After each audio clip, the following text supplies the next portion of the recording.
Saturday edition of Wasatch Weekends. We love getting to be here each and every weekend morning to bring you riveting information about what's taking place in our community. And we've got some fun activities happening today. So if you have not yet signed up for Running with Ed, well, you can still go to the wonderful party that they're going to have afterwards. Now, we had the chance to sit down and talk with Jennifer about all of the great things that the Education Foundation of Park City does. So make sure that you go support them in all of the fun today.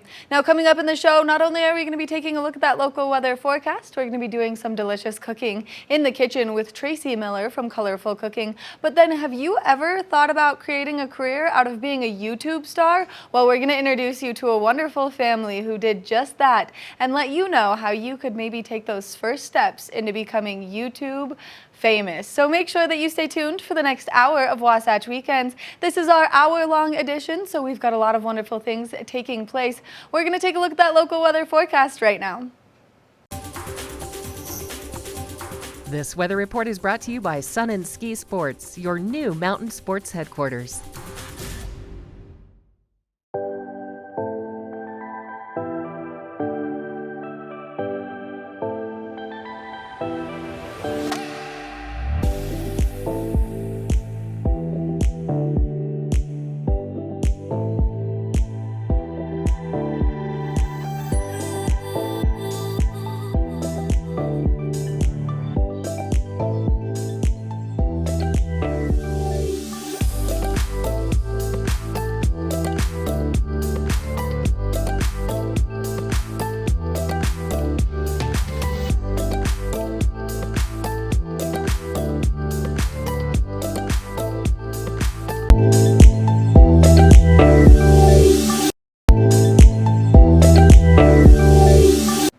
Welcome back to your Saturday edition of Wasatch Weekends. As promised, we are going to be doing some cooking in the kitchen with the one and only Tracy Miller from Colorful Cooking. Now, she always makes easy, delicious, and super healthy meals and inspires you to cook better at home. And so she's going to be making an incredible pork dish with some salad. So let's take a look.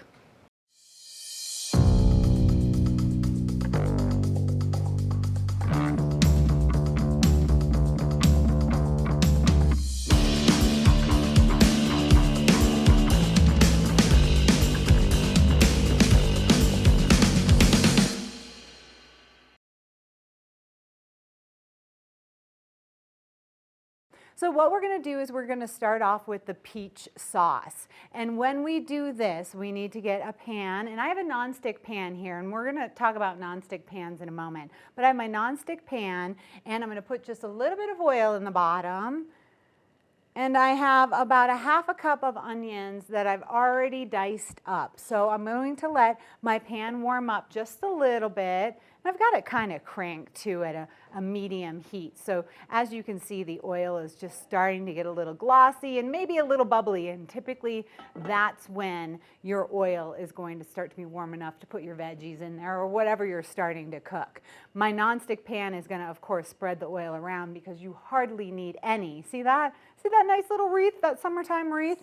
You hardly need any oil when you're using a nonstick pan. So here we go. We're going to put our onions that are diced up, which means they're chopped up really small, about a half a cup in here as the base of our peach sauce. So this is going to be a savory peach sauce that's going to go on pork. Now, I am going to stir it up with a spatula because when you're using a nonstick pan, you really want to be careful and use a rubber ladle or a wooden ladle or something that's going to not scratch it up. Using something like this that has metal on it or even tongs like this, going to scratch it up a little bit. So you can, of course, use them, but you just kind of have to be a little more careful. Here we go. My onions are all in the pan, and what I've done now is I've spread them out. So as you can see, they are all spread out in a single layer. When you're cooking something on a pan, you want your veggies to be spread out. Actually, when you're cooking something, when you're baking it, whatever you're doing, you want everything to be spread out because then the heat can go all around every piece of veggie or meat or whatever you're cooking. So then it's a little more even. Of course, you're going to get a few chunks, but it'll be a little bit more even. Whenever I'm cooking anything, I salt and pepper as I go. So what I do is I have 2 little cups, a little bit of pepper right here. You don't want to use too much pepper early on because that can make your food kind of bitter, but you do want to use a little bit. So I'm just going to sprinkle just a tiny bit, maybe not even a quarter of a teaspoon of salt, and even less of pepper, just a little bit to kind of get the juices flowing, to get the flavors going. When you add salt to something, it brings out the natural liquid in the ingredient, so it makes it a little more juicy in the pan. So we've got that going right now.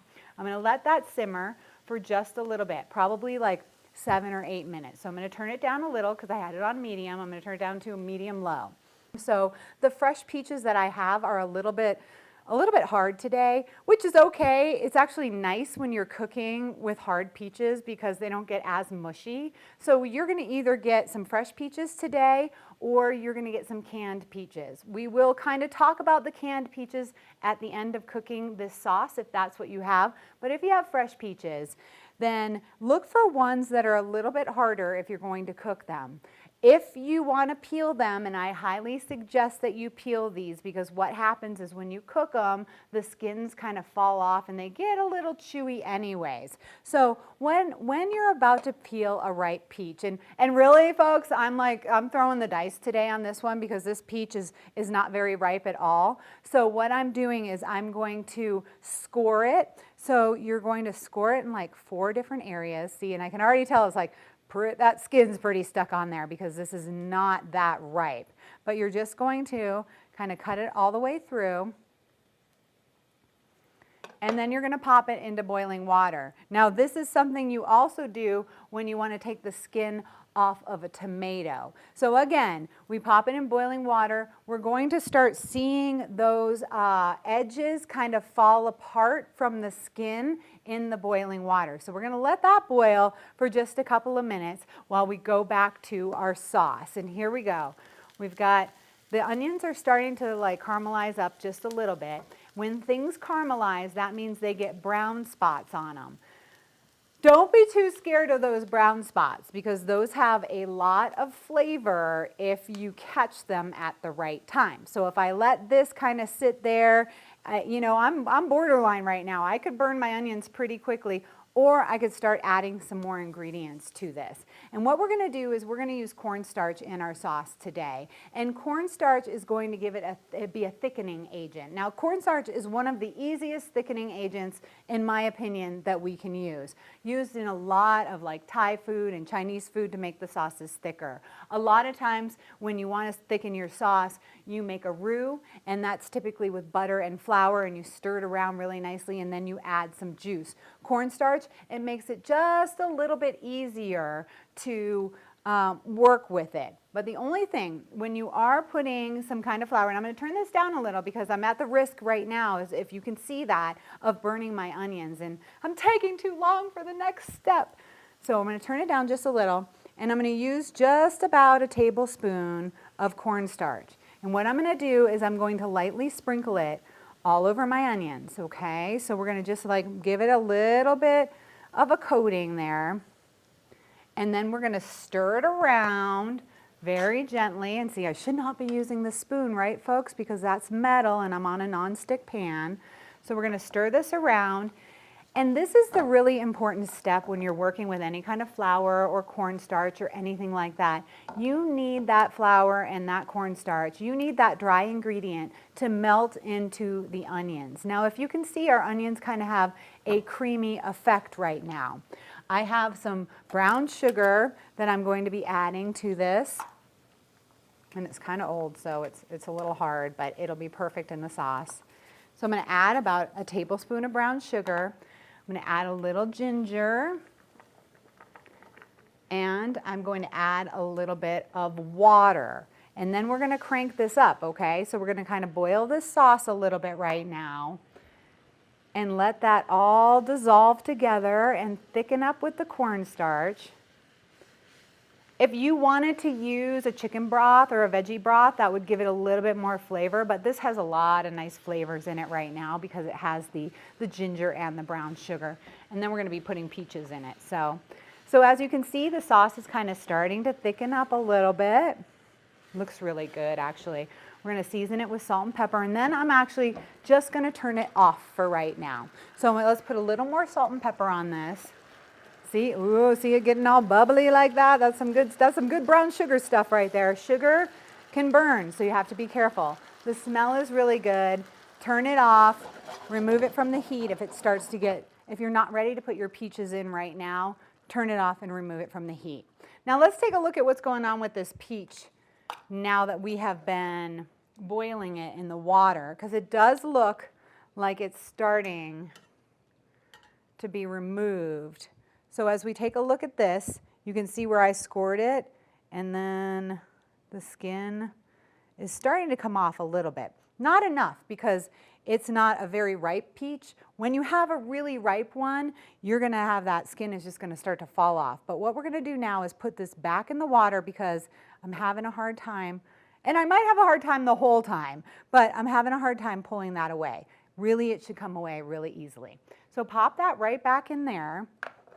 And then what we're gonna do is get a bowl of cold ice water to put that in when we think it's ready. So you put your fruit or your tomato into this boiling water. You boil it until the skin starts to kind of shed from the fruit, and then you pop it into some cold water. That is called blanching. So that's the method we're gonna use for this right now. But whenever you're working with fresh fruits and veggies, you kind of have to be flexible. So if this doesn't work, I still need some peaches. So all I'm going to do now is either peel the peaches, or I'm just going to kind of take the skin off. I'm going to cut it off, because we are going to put just the peach flesh into the sauce.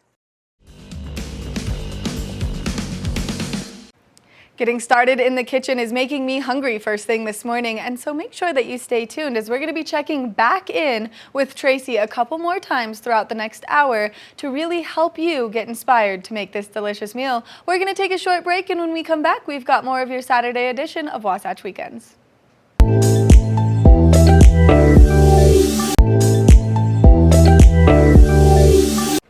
We talk a lot about the Park City Education Foundation here on Wasatch Weekends, only because they're such a great nonprofit that really changed the lives of not only students in our community, but teachers in our community. Well, we've been talking a lot about Running with Ed, one of their biggest fundraising efforts of the year, and now Running with Ed is taking place today. We showed you what you could prepare for tomorrow, as they've had to change the course for this so many times, but we're going to recap last year's Running with Ed. That way we can get you excited for all of the fun.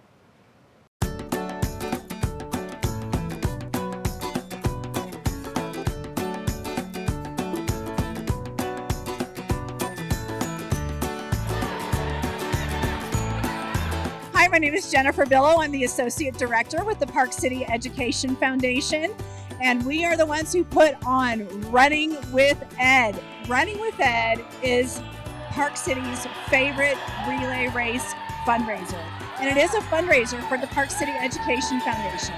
The Park City Education Foundation funds programs in the Park City School District to the tune of $1.5 million every year. We fund more than 100 programs in 8 key areas, including preschool, after school, art, Bright Futures, PC Caps, and more. Running with Ed is an 8-leg relay race around all of our schools, and we start in the field house and end in the field house. Everyone dresses in costumes, as you can see. Everyone's having a great time. We have amazing lunch provided by local vendors. We're just here with our sponsors, our community, our friends, our family, our colleagues, and we're all celebrating education today. Hi, I'm Sammy Bartko. I'm here face painting for the Running with Ed event.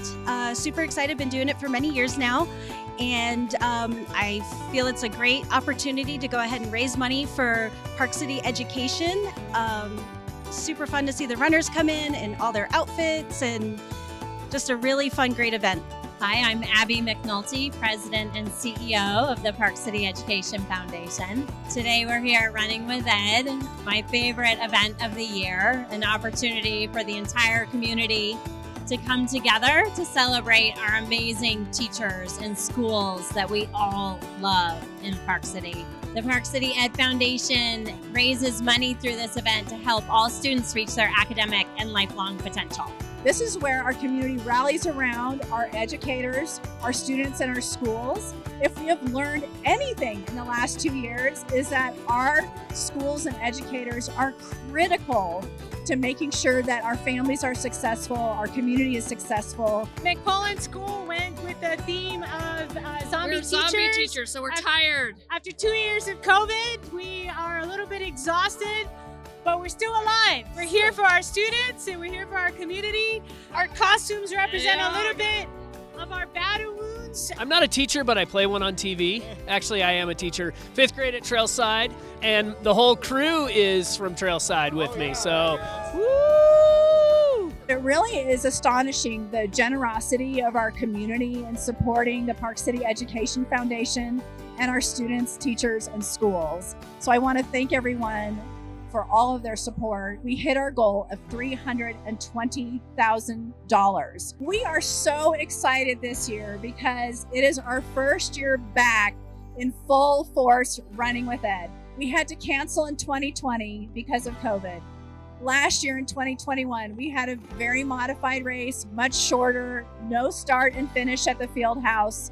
And this year we're back to 8 legs running around Park City, start and finish in the field house. Everyone is out having a great time. We are thrilled to have nearly 1,200 runners out and about, almost 200 teams. There's kids running, parents running, teachers running, people from 4 to 84 are running, and we are just so excited to be back. Last year, we didn't do the infamous leg up to the UOP. So you have to run up to the UOP, and then once you get there, the next runner takes the slap bracelet and runs up the 747 steps along the 120-meter jump, the only race in the country that runs along those steps like that. The race is 26.4 miles, just over a marathon, so there are people running the whole thing this year. And all the schools are back to having great exchanges with themes where you can stop, wait for your runner, have some great food and drink, great themes. The theme here at Parley's Park is beach theme. In this super warm weather, it's actually really cold, we have snow cones. Our theme as our group is windy. We're actually with Windermere, which is sponsoring this stage at Parley's Park. So we're from the Tornado, Wizard of Oz. And these guys go to Parley's Park. We're representing the Park City Hockey League Men's League, and we are the Park City Cutthroat team. The Park City Ice Miners is a great community program, and it's really important that the city and the county support the rink. I just love this event. First of all, it's a great way to get out here and support the Park City Education Foundation, visit all the schools, see a whole bunch of people that you don't see around, and kind of break the winter thaw and say hello to everyone for the summer. It's a jump start on the summer. What I love about the event, first and foremost, is I feel like it's just like an outpouring from the community of support for this town and support for the schools that all our kids get to benefit going to. And so I love seeing everybody get creative, get costumes, come out with a lot of energy. So I think it's a great community event. It's really for the teachers. I mean, especially in the last couple of years, I can't imagine being a teacher and what they give to our kids. The least we could do for events like this is show up and show out the best way we can. We have a competition for best exchange. We have a competition for best costume.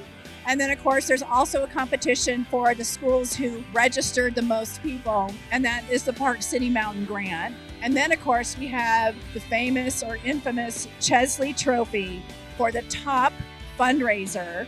I said earlier, we raised $325,000 so far. Over $30,000 of that has been raised by our top fundraiser, Christine Grenny, part of the Average Joe's team. Hey guys, this is Christine Grenny. I am with Team Average Joe's coming to you from the Field House, where we're supporting Park City Education today. Our goal was to raise $320,000 to bridge the gap between what our Summit County taxes don't cover in order to fund the programming that means so much to all of our students. We're here with 1,200 of our favorite friends. It's voted the best fundraiser 8 years in a row, 13th annual Running with Ed. And we couldn't be happier that the sun is shining and the costumes are colorful and we're all out here celebrating education. So this year I got to running with Ed with a team of 18, lots and lots of kids. For the first year ever, my daughter and I trained for Running with Ed together. I've been running it myself for 12 years, and this year we ran together, and it was so fun. Got to chit-chat with my daughter, got to catch up with her, and it was just such an exciting time getting ready for one of my favorite events of the year. And as always, this activity, this day is such a huge celebration. Everyone's giving each other high fives, lots of smiles, fun costumes, and some great trail running. It's so wonderful to be back and see our whole community on this chilly but beautiful day. So if you want to learn more about how to support the Park City Education Foundation, you can go to our website, PCEF4kids.org. That's PCEF4kids.org, where you can learn about all the programs, all the proceeds from Running with Ed, all the programs that they're funded. You can also go to runningwithed.com to find out information for the race. Next year's race, May 20th, 2023. Mark your calendars. Registration will open on March 1st. But again, to learn more about everything that Ed Foundation does and everything that you do with your donations, go to PCEF4kids.org. Racers, get ready as that race is about to kick off with Running with Ed. Now remember, if you did not sign up to participate in the race this time, well then you can just go and enjoy the wonderful after party that they're going to have. So check that out because it's a great way to give back to the community. Now we're going to take a look at that local weather forecast so you know what to expect for race day.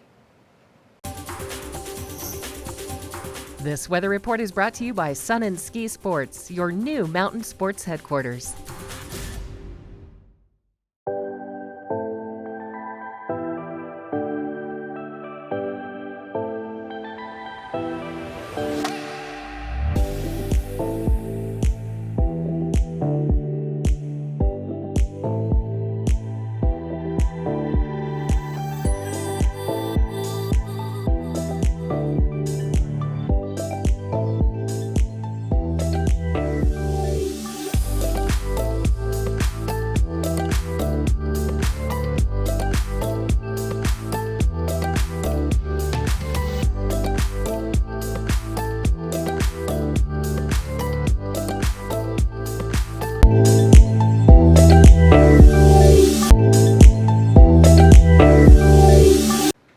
Now that we've been talking about getting out and running, I don't know about you, but I'm kind of hungry. So I think we should check back in with Tracy Miller in the kitchen to see how this amazing pork dish is coming along. And especially because she makes them so easy to make at home and she walks you through it step by step. And not only that, but she uses some of the freshest ingredients. So it's going to be healthy, it's going to be delicious, and it's going to be easy. So let's go back to the kitchen with Tracy.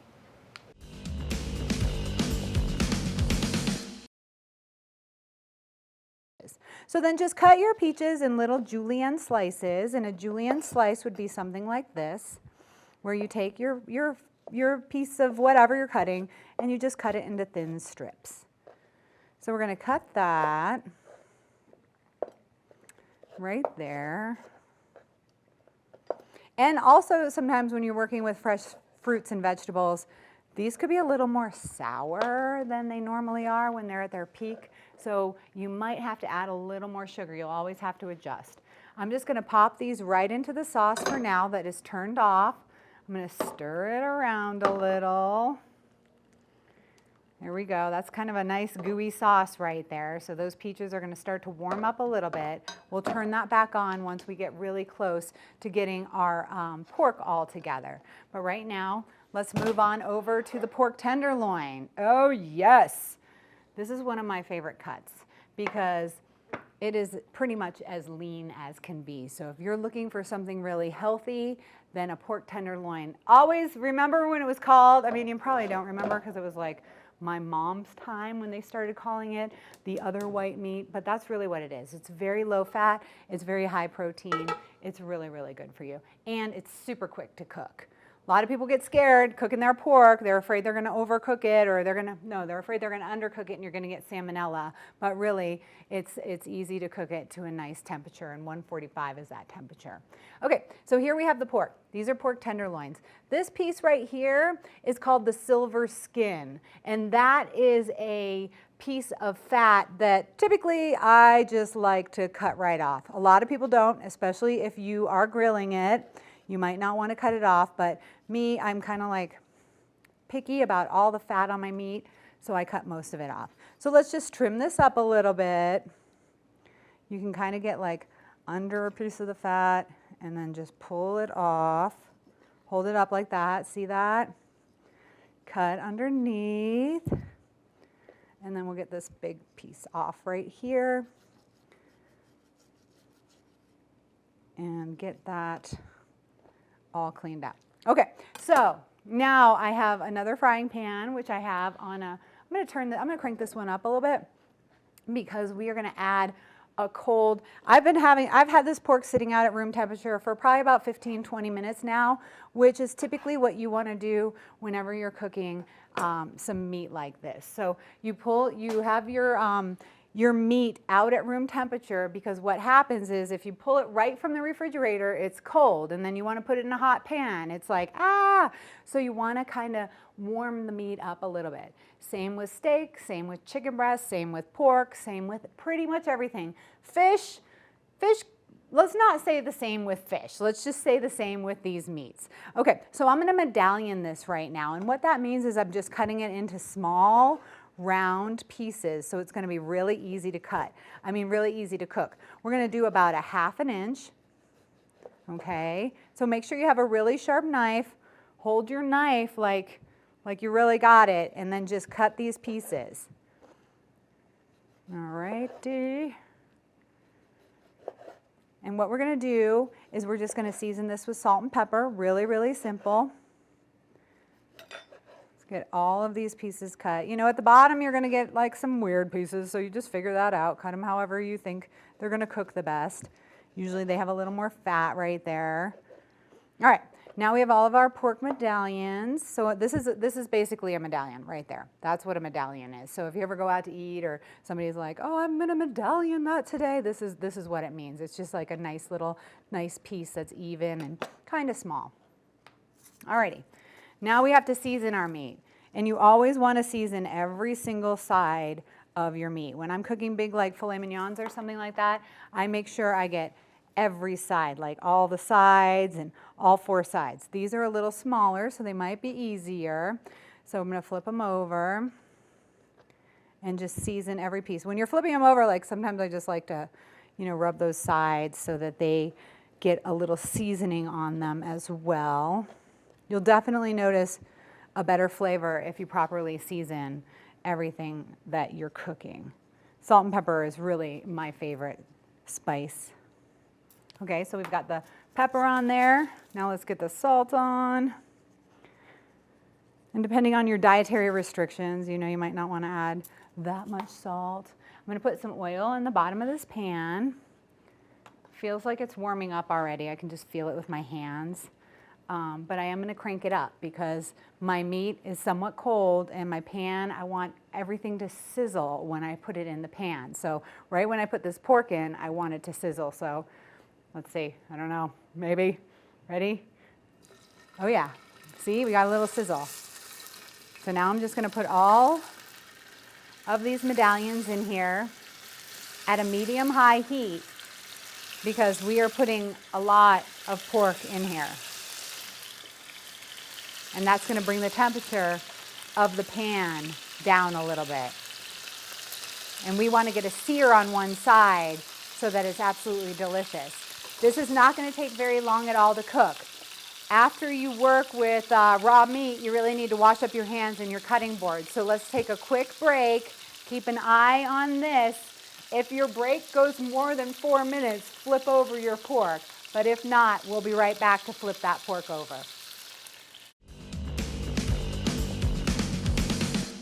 As she progresses through this recipe, I'm excited to see the finished product, and I hope you are as well. Well, make sure that you stay tuned because we're about to take a short break, and we've got one more incredible interview of this amazing family to introduce you to, and then we're going to check back in with Tracy to see that finished product. So stay tuned.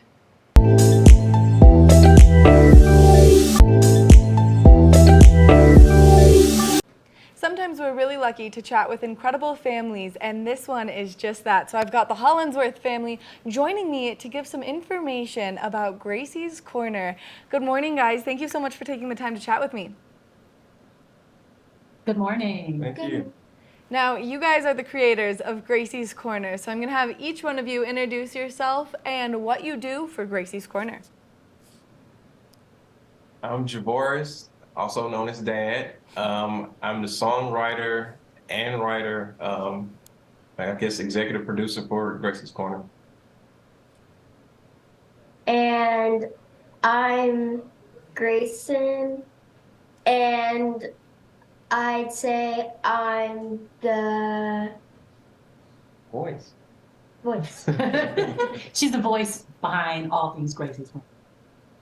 And I'm Arlene, mom. I'm one of the co-creator. I help with the ideas, and I guess I'm also the last stop to make sure that we're putting out quality stuff.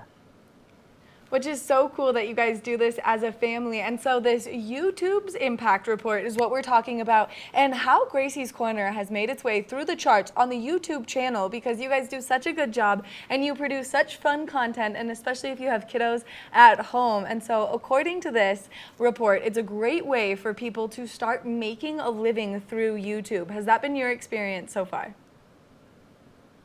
Yes, that definitely has been an experience for us. When we started, I was a college professor teaching organic chemistry.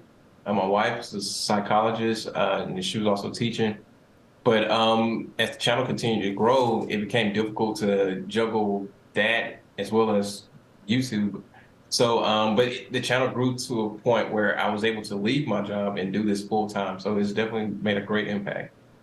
I mean, what large careers you guys left to completely have a shift in career paths to something that's so important. Now, you spend a lot of time creating educational content. Why is it important for you to put that out into the world? As parents, the reason we got started was because we were watching some of the content out there, and there was some good stuff out there, but we felt like there was a void. We felt like we wanted to see content where there was more representation, where our children could see themselves. And so it's been amazing to be able to create this quality content on YouTube, these fun, educational videos. Now, as the superstar of the show and getting to be the voice and getting to sing these incredible songs that your dad writes for you, how do you feel, and what's your favorite part of being the star of the show?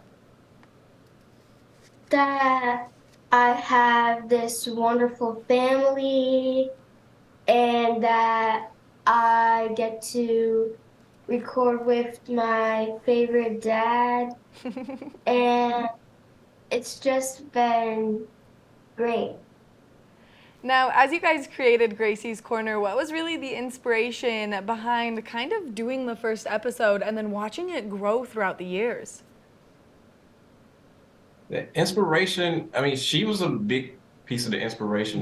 The character itself was modeled after her, but we felt like, hey, let's take a different approach with this. Let's bring in some fun music that parents can actually vibe to and not want to pull their hair out after hearing it a few times. So that's pretty much been the whole mindset.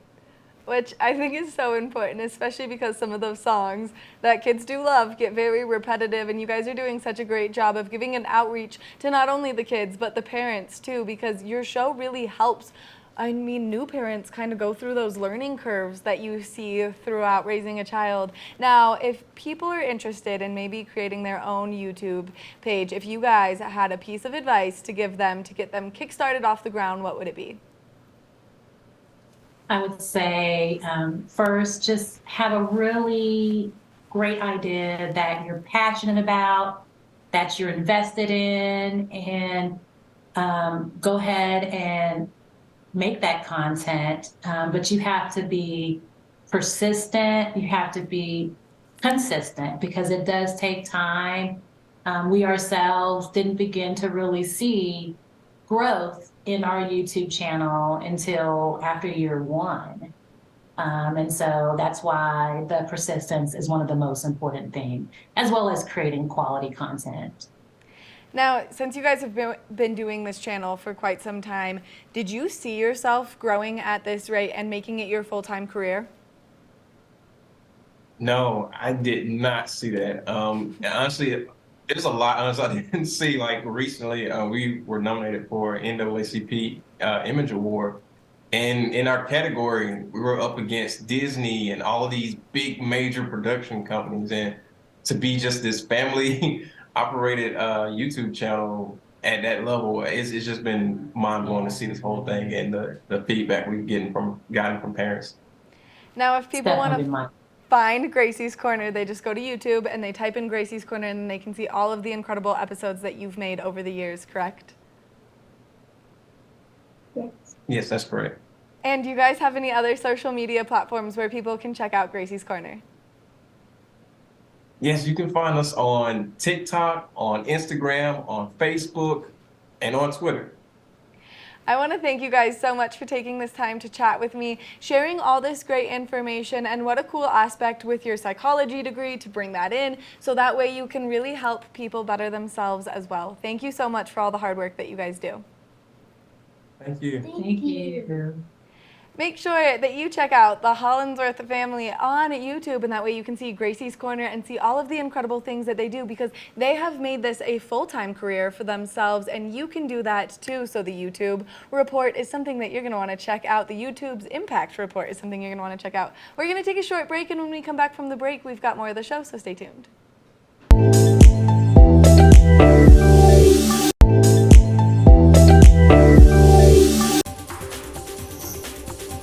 This weather report is brought to you by Sun and Ski Sports, your new mountain sports headquarters.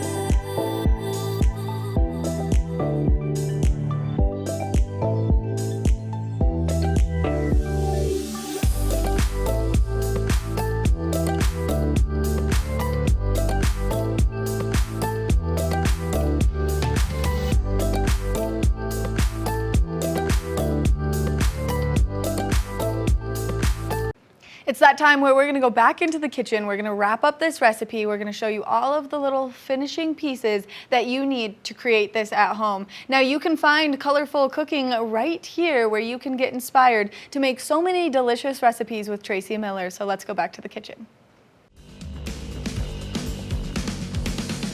So now it's time to flip the pork over. I'm going to hope to have a nice little sear on my pork. Oh yeah, that's what we call caramelized. So if you can see those brown bits on the pork, then we are talking nice job, because that is caramelization. So now we have, our pan is still on a medium high, but we got that caramelization on one side that we want. So we're going to turn it down. I say let's turn it all the way down to low. We're going to let that cook a little bit. I am going to show you, let's see, what do you think? Is this underripe peach going to peel off like it should, or is it going to be difficult? This is the question right now. Our peach is boiling in the water. It has been scored into an X all the way around, and now I have some ice cold water that I am going to put the peach in. This technique is called blanching, and you do it with tomatoes if you want to peel them. You do it with peaches if you want to peel them. I don't know what else you're going to peel, but you also do it with like broccoli. If you're going to put some broccoli on like a veggie platter and you want it to keep that really green color, then you blanch the broccoli so it stays nice and green. Otherwise, it kind of turns brown. All right, let's see. Let's see what's going on with this thing. So you take it from the hot boiling water to ice water, and then it kind of wants to peel. Like you can see that it kind of wants to. It's definitely going to be easier to cut off than it was the first time. But typically, if you're working with a fresher piece of fruit, this will just peel right off. But it's not going to happen right now. I was kind of afraid of that, but just thought I'd show you the technique. So maybe if you feel like trying it at some point in time, then you can. And this actually makes it a lot easier to peel the peach, but really, really hot. Smells like peaches, summertime. All right, so we're gonna get that into the sauce. We've got the pork cooking on low. I always do the finger touch. And do you see the juices that are coming out from the pork? That's gonna be a lot of really good flavor. So what we're gonna do now is turn our peach sauce back on because we turned it off because we cooked it a little bit too soon. No big deal, no big deal at all. You can cook it as fast as you want or as slow as you want. We're gonna add a few more peaches to it. Because about 2 peaches will be good for the whole family. If you're cooking for a family of 4, and that's typically what these classes are doing, then you should use about 2 peaches. That's about a half a peach per person. And of course, your peaches are going to be all different sizes. And if your family loves peaches, then you just use the big ones. If you're experimenting with them, trying to get the kids to eat some fruit or something, use the smaller ones. But I bet you $1,000,000 they will like them. And if you're working with canned peaches, what you do is just put those peaches right in the sauce right now. So you would cook all of that sauce on its own and then put the peaches in here. This is a little thick for me, so I'm going to add a little more water. And once again, remember I said you could add broth if you wanted to. We're going to mix it actually with the peaches once it gets warmed up, and then we're going to have our dinner. So here we go. So see the consistency there? If something is too thick, just add a little bit of water to it. It really will give it a nice consistency, and it will, everything kind of thickens up as you cook it without a cover on it. So if you put a cover on this, it wouldn't thicken up quite as much, but it still would a little bit. So there we go. We've got that kind of cooking away. We've got our pork, which feels like it's pretty much done. And what I'm going to do is get this pan out of the way, our unsuccessful peach peeling. But I hope you understand that when you're going to, if you do want to have that peach without the skin on it, that method is super easy when they're more ripe. It's just a little early season. We're just kind of filming things at a different time. And it's when they're ripe, you put them into that hot boiling water, and then you put them into an ice cold bath. And that skin will peel off really nicely. Okay, let's bring everything together. Here we go. We're gonna put the peach sauce right over the pork. And then the pork juices are gonna mix with the sauce. So that's gonna make it really, really delicious. Make sure you turn everything off. Here we go. So I'm gonna let this kind of cook together for about another minute or 2. And then we're gonna have our dinner. I like putting this over a little bit of quinoa that I've already cooked. So I'm gonna start kind of getting that plate together as this starts to boil a little. Clean off your workspace. One of the most important things about cooking is having a clean workspace. And a sushi chef I used to know actually taught me this trick. And he said, just have a wet cloth by your workstation, and whenever your knife gets dirty, you just kind of wipe your knife off. And that's a really nice trick because your knife is going to be one of your most important tools in the kitchen. You want it sharp all the time. The more dull your knife is, the more error could happen. And if you've got stuff all stuck to the bottom of your knife, when you go to cut something, it could jerk it in a certain direction. So this has been one of my favorite tips. Just a wet rag right next to the knife so you can clean it off nicely. Okay. I think our pork is pretty much done. I'm going to turn it off and let it rest for about a minute or 2. Whenever you're cooking meat, you want to let things rest for a little bit because that is going to let the meat's juices just kind of stick right in the middle there. So we want that to rest a little bit. I've got some cooked quinoa, which is so healthy for you and so full of protein. So we're going to put that quinoa right here on the bottom. I am going to get a couple nice medallions now that we know what medallions are. Look how pretty you can make this look. We'll get some medallions right there. One more really pretty one. And then we'll get some of that peach sauce, which has definitely thinned out now that we added that extra water broth and put it in the pan with our pork and our pork juices. So here we go. This is a very, very healthy dinner. It's a pork tenderloin. We've got a little quinoa on there as well, and some fresh peaches. So for a summertime meal that's quick and easy, there you go, a little pork with peaches. We want to thank you so much for tuning into your Saturday editions of Wasatch Weekends. We love getting to be here every Friday, Saturday, Sunday, and now Mondays to bring you what's taking place in and around our community. We hope that you get out there and you participate in Running with Ed in any capacity, just because it goes to such a great cause here in our community. Now make sure that you tune in tomorrow for your Sunday edition of Wasatch Weekends. I've been your host, Maddie Evans, and I cannot wait to see you tomorrow.